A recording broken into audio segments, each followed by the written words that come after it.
So when the Resident Evil 4 remake first launched, I analyzed both it and the Dead Space remake and what they offered. They were both fantastic games and I reviewed them as such. My only real gripe with Resident Evil 4 being that it wasn't as complete as the original package. Well, that has all changed as of now. Because Capcom has blessed us with perhaps the greatest DLC for a Resident Evil game they've ever dropped. Separate Ways is everything I could have hoped for and more. I'm gonna analyze and discuss it as usual. So here's your warning now, spoilers galore. If you haven't played it and just want a recommendation, yes, go buy it. It's only $10 and it's good. It's that simple. It's more of a reimagining of the original Separate Ways story than a remake, so the plot is different. So don't expect a one-to-one translation here. Alright now, for the rest of you, buckle up. The DLC starts us with Luis in his cell, bored out of his damn mind before Ada shows up and saves him. Their deal is, Luis gets the amber, and she gets him out of there. But before they can leave, a Verdugo, at least I think that's its name, shows up and Ada stalls it while Luis runs off to get the amber, telling her to meet him at the church. During the fight, Ada unknowingly gets infected. Because of that, this thing is giving her a lot of trouble. I can't tell which Verdugo this one is because the game never clarifies, but I think this is the one that actually went missing after Leon got dropped in the pit, so I believe this one is the housekeeper, because the other one is implied to be the scientist since Leon fights him in his lab. Putting it down, she radios Wesker on the situation and proceeds to the church. Now, I will say that Lily Gal's voice acting has improved a little, but it's still not very good. She's clearly taken the criticism to heart and tried to deliver her lines with a little more seasoning than boiling water in a pot, but because she spends the majority of the time in this DLC talking to people that she doesn't particularly like, it won't be as bad or as jarring as it was in the base game when she was interacting with Leon. You just kind of get used to it. Her improvements, however, are weaved into the scenes from the base game, so it can be like whiplash to go back and forth between lines recorded before the DLC and after. Wesker's actor, on the other hand, does an excellent job in his new role, and he's given a lot of screen time to really flex. This Wesker is a lot more serious and no bullshit than the one we're typically used to. Wesker, for the majority of Resident Evil, has sounded so comically evil you have to wonder how Stars had no idea he was up to no good, but this new Wesker sounds like a real intimidating boss, and I'm vibing with it. Anyway, moving along, we're hands-on with this DLC's main new mechanic. Ada's cyborg-enhanced eyes and the grapple hook. Damn, Batman Arkham? Clearly inspired by it, as her eye even gives her a detective vision to help her solve puzzles and track clues. Her grapple hook allows her to melee from a distance, and if an enemy is on a ledge, she'll automatically kick the shit out of them. The far melees are balanced by doing a bit less damage than the up-close ones, especially the ones from behind. So if you can, you're better off still doing those up close. It can also pull the shields from enemies once you unlock the upgrade. Making her escape from the castle, she moves to the village to start the DLC off good and proper. And let me go ahead and say what we're all thinking. When I first saw Ada's new outfit in this game, I wasn't really feeling it, but seeing it from behind, oh my god! That thing is moving back there. Physics calculated to precise. I can feel it without feeling it. There is a precise amount of bounce back to ass like this, and someone deserves a raise for their accuracy. Jill could never. Claire could never. Best outfit she's had since 6. My opinion has been completely swayed. The music for this DLC is also a real treat. The save theme and the merchant themes have received new remixes sounding a bit more upbeat. Also, maybe I'm hearing things, but her new intermission music between chapters has gone from just a random ambient track, like it was in the original, to sounding like a remix of her Resident Evil 2 theme. Speaking of the merchant, she can now upgrade her weapons, which she couldn't do in the original, and side missions return here as well. She still rings the church bell, like in the original, but unlike that, she doesn't do it because Wesker tells her to, She does it just to help Leon out. A little more of that playful Ada that's true to the character is in this DLC, as opposed to the cold bitch the combination of her new voice actress and the writing made her seem like in the base game. Louise never shows, and Wesker calls her to let her know that his signal was lost in the forest and she needs to go find him. Their best lead is Chief Mendez's house, but before she can go anywhere, her old friend shows up to fight her again. This fight is definitely harder than the first fight. Watch that grab attack, it is no joke. When she beats it this time, she goes to finish it off, only to find that she literally can't. So something is clearly wrong here. Arriving just in time to save Leon, she searches the house as he leaves for clues, finding out that they're holding Louise in the factory that he and Louise actually just escaped from. And if you preferred how Mendez showed up in the original to how the remake did it, boy has Capcom got a treat for you.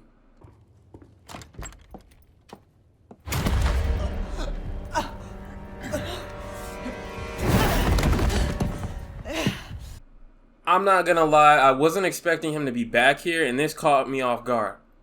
I was like, oh, fuck. It's time to go. Everybody get the fuck out of my way. We barely get away from Mendez and get to the factory. Before we move on though, I again need to commend Capcom for not turning Mendez into a pursuer enemy, nor the Verdugo that's after Ada. It's so fucking overdone, and I'm so damn sick of it that anytime I play something Resident Evil related now, I feel like I need to be worried that some impervious to bullets walking roadblock is gonna show up and get on my goddamn nerves, like they've been doing since 7. Because boy oh boy do we love our wacky streamer screeching from being chased viral compilations and shit. And apparently, the biggest way to get people whining about the lack of horror in Resident Evil these days to finally shut the fuck up so everyone else can get some peace and quiet is just to have something annoying that they can't kill chase them around. Just do that over and over and over and over and over again every new game, and like a baby that just wanted their pacifier, they'll be silent for a while. Bonus points if they take all of your weapons away and force you to hide, because that makes it twice as shitty, and they love that. So scary. So spooky. But here, they do none of that bullshit. If something shows up to chase you, it's a set piece as it should be. After that, it'll leave you the fuck alone, and you can get back to doing this.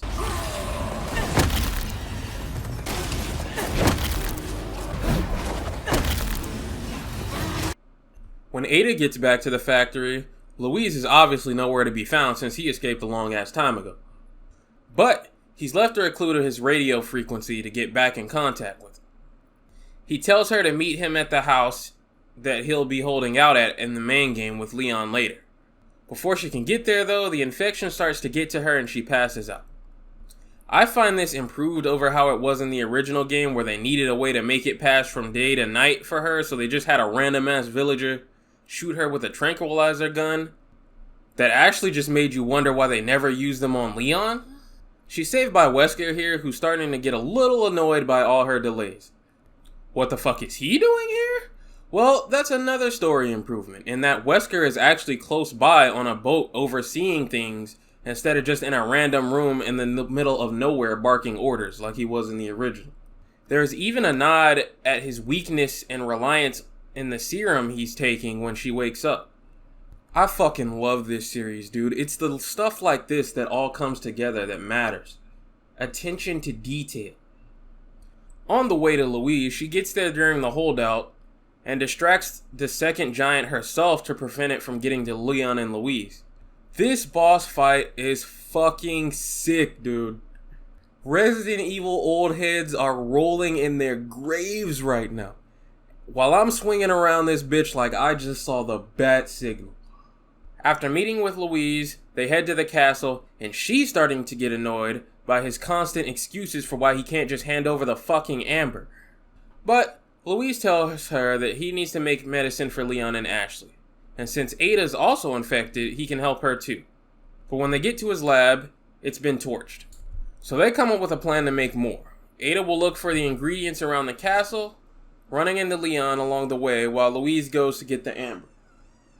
Now is a good time to mention a lot of the stuff from the original game that was cut from base is back here, but in a way that makes sense instead of just being fucking silly. The drill room, for example, instead of just being a random fucking hole in the wall that blows up and makes you wonder why two Ganado have been inside there with nowhere to leave or enter, we're even in here just waiting. The gondola has been moved from the village to the island, where it makes more sense for it to have been placed anyway. I still have no idea why people were damn near about to cry because it was cut from the base game, but it's finally here if you just need to have it. The laser room? That's different. That's iconic. That's special. We'll get to that. I have to say though, this fucking statue room without a doubt is the most fucked up room in the game. It may actually be worse than the original one. I burned through damn near my entire healing supply stock just trying to get through this room. Fuck whoever made this and put these damn archers behind these gates. When we have all the ingredients, Luis gives us the suppressant and tries to give the amber to Ada, but her infection reacts violently to touching it since the drugs haven't kicked in yet. In addition to that, the housekeeper has found us again. And since she can't even touch the amber right now, she has Luis run off while she distracts it again. Once it leaves, she needs to regroup with him. But by this point, he and Leon are off on their little adventure through the mines. He's left her clues on how to get to him across all the walls though. The housekeeper finds us one final time for another treat. She's actually the boss fight with it. The parasite is suppressed, so it can't do its little mind tricks anymore. This DLC is so fucking good, man. We get both the first and second phases, everything is all intact, except for the section in the cage with it. But I can live with that change, it's fine. She pukes up the parasite now that its master is dead. I assume she can do this, but Leon can't, since the Verdugos have their own control over their offspring, similar to Sadler. And hers isn't as mature as Leon's since she got it out earlier. She gets to Leon and Louise just in time to see Krauser take off with Ashley and the Amber and chases after him. But she can't get to him before he takes off in the boat. So her and Leon follow after him as per usual. Once they get to the island, Wesker changes the plan and wants the entire island leveled from the communication room. I like this scene and what it does for Ada.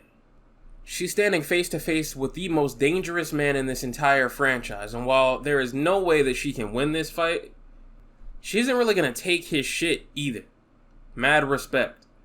I've already mentioned the gondola being moved here, but in addition to that, Ada also has to deal with some regenerators that for some bizarre reason she never had to contend with in the original.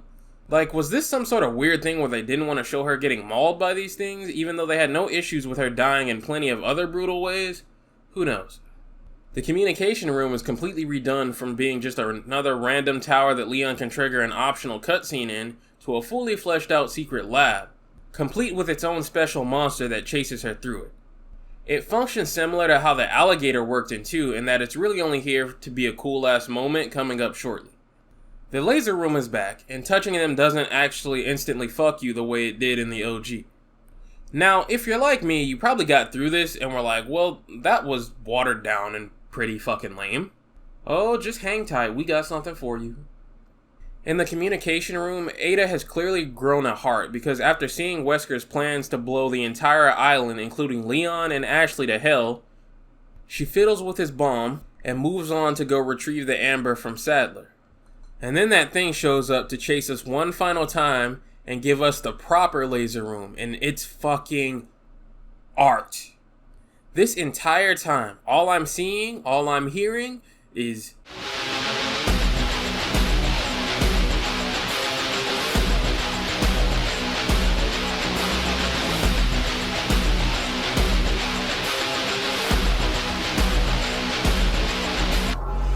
the lames who had whined until Resident Evil got watered down around 2017 can fucking die mad. We are back to our ways and we are back on that bullshit. After saving Leon, we get a boss fight with kind of mostly human Sadler. And I like this boss fight, but some of these attacks feel kind of bullshit. Like this wave here that sweeps across the entire goddamn screen regardless of if you're behind cover. Now, it doesn't do much damage, but it's basically unavoidable. If any of you guys can tell me how the fuck I'm supposed to avoid it, I'd appreciate it. Putting it down, it's business as usual. He plays dead and catches Ada off guard, and Leon saves her. From here, it's a race to get to the rocket launcher to help Leon and put Sadler down for good. Talking to Wesker and learning his plans, Ada betrays him and takes the Amber away, with her meddling with the explosives also leading to a weaker bomb than planned. Wesker could actually have his team simply shoot down the chopper in retaliation, but chooses not to. To him, she's just a worthless insect. He doesn't need the Amber. He's already retrieved Krauser's body. Y'all really have to stop leaving dead infected characters around this man. He keeps stealing them. We get teased for Resident Evil 5 with that iconic Wesker theme.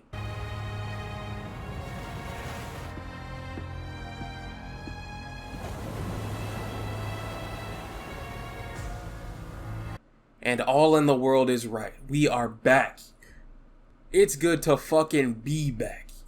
Back to lore accurate representations of these characters and their capabilities. Back to combat that isn't shitty because there's a group of fucking 1990s cavemen constantly weighing the series down and keeping it shackled from what it can truly be. I cannot express how excited I am for this series again. When Resident Evil 7 was originally revealed all those years ago, I was fucking disgusted by what they had done. After playing it, it won me over and I did end up liking it, yes, but nowhere close to this era. And a part of me was enraged that what Resident Evil was at the time with 4, 5, 6, Revelations 1 and 2 had been stripped, taken from me to appease a bunch of bitches. But Resident Evil's best era has been returned to me, and it's better than it's ever been. All the action, the horror, the story, the lore I've loved since I first played the original Resident Evil 4 as a kid, now reimagined and reinvented into something just as good, if not better than it was before. 2023 has been a fantastic year for gaming, probably my favorite in a long time. There's one last thing to touch on before we go though, and that is the Mercenaries update. It is fucking phenomenal. While I'm still not a fan of Ada and Wesker not being here at launch, I can understand why it was done, and maybe the characters weren't ready at launch. They weren't finished. Ada plays like she does in the campaign, obviously, but the real treat here is Wesker. He's just as busted in his S tier as you would expect him to be. He doesn't have a knife, instead he has an auto parry that will counter almost any physical attack and melee attack, and he can seamlessly chain this with another long range melee if any enemies around have also been stunned. I haven't tested this parry on chainsaw swipes to confirm if you can parry those, because if it doesn't work, that would be extremely painful. But his mayhem mode is melee fury attacks that basically delete entire rooms, with his only real weakness being loadout. Outside of his melee, he has no real crowd control weapons, so you will need a good opening if you get cornered. And his samurai edge has an extremely low fire rate, so you can't panic spam. But he is a lot of fun to use, like he always is. But yeah, that's the deal with this DLC and this update. This is the happiest I've been with Resident Evil since around the time of 6. If you're the type of person that is only into Resident Evil because it's another horror franchise and you only play the single player like once, and your entire view of whether or not a Resident Evil game is good or not is if it's scary, this game probably has you worried that they'll go down this action route again. But I don't really give a fuck because you should be. Anytime I'm in the mood to play Resident Evil, or play this game in specific, there's never a moment where I'm playing it and I get to a section and kind of just lose motivation to keep playing and want to come back to it later because I know a section coming up is going to be a slog to get through. And I cannot say that about Resident Evil 7 or 8 at all. Don't get me wrong, I have my fun with them until I'm not, which typically happens around any section where they take my guns away. I can say that about the Resident Evil 2 and 3 remakes, but their combat absolutely falls apart in the type of situations that Resident Evil 4 Remake has you in. Resident Evil 4 Remake is the best Resident Evil has been in years, and it's not even a close race. This is a game for those of us that are mercenaries and raid mode demons. The ones that are still loading up Resident Evil 5, 6, Revelations 1 and 2, and grinding out online co-op, online horde modes, and having a good time. And gameplay this good in co-op for Resident Evil 5 Remake will without a doubt make that Capcom's best-selling Resident Evil game all over again. Just writing this, I want to go grind out more Mercenaries mode. In closing, I'm sure people will take issue with separate ways charging money this time around, but one, it's only $10 fucking, and twice as long as the original almost. And two, that's simply not the world we live in anymore. People have been bitching about this kind of thing forever now. It's gotten you no results. I don't know what to tell you, but common sense should have told you they'd charge for it. Be lucky this shit is $10, which is pretty cheap compared to the $20 it could have been, like some expansions and other games charge. Some people will be mad I said that, and I don't give a fuck because I live in reality. Tell you what you need to hear, not what you want to hear. But that's that. Guys, I promise you my Resident Evil retrospective is in the works. But gaming is so good right now, I'm just enjoying myself. Mortal Kombat 1 is out. Street Fighter 6 is out. Starfield is out. Cyberpunk Phantom Liberty is out soon, if not already by the time this video is up. But yes, I am working on it. I've got all my footage from OG Resident Evil 1, 2, 3, and Code Veronica already locked and loaded. I've got Umbrella Chronicles and Darkside Chronicles already locked and loaded. I've got Resident Evil 0 and Resident Evil 1 Remake already locked and loaded. And I'm writing the first video now. Just give me some time. I'll see you soon.